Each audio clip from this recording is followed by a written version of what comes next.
Mabuhay mga ka-stiffneck! Tara, samahan natin si Miss Hard na pumunta sa Cafe VOM. Ayan, dito lang yan sa Clark, Pampanga. Ayan, papasok na si Miss Hard sa entrance. Siyempre, ganda-gandahan tayo dahil napakaganda ng place. At nakapasok na nga si Miss Hard sa loob ng cafe. Gustong-gusto ko yung ambience, guys. Napaka-relaxing. Ang ganda ng interior designs nila. Ayan, yung lights nila. Ayan, ang ganda. At napakaliwalas din. Pwede mawawala dyan ng mga pastries nila. Yung mga cakes. Ayan, cookies, cupcakes, and everything.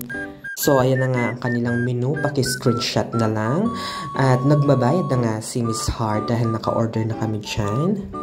So, ayan na nga, habang naghihintay ng order, ganda-gandahan. Ayan, i-tour natin ang buong place. So, ayan ang kanilang second floor. May pa, I'm gonna swing from the chandelier. Ayan. So, madami silang chandelier, mga pailaw, bongga. At dumating na nga ang food namin. Ayan, may pa-pizza. Ayan, pasta. Masarap yung pasta ha. Medyo spicy siya. At yung order namin coffee. Ayan. Anong hinihintay natin? Kainin na natin. Baka kainin pa ng iba. Unang subo.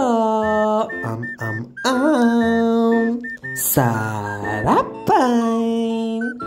So, ayan yung order namin na pizza. Actually, di namin naubos. Pero masarap siya. Tinake out na lang namin. Sayang, di ba? Ayan. Naaliw ako dyan sa hagdan na yan kasi may pa-chandelier.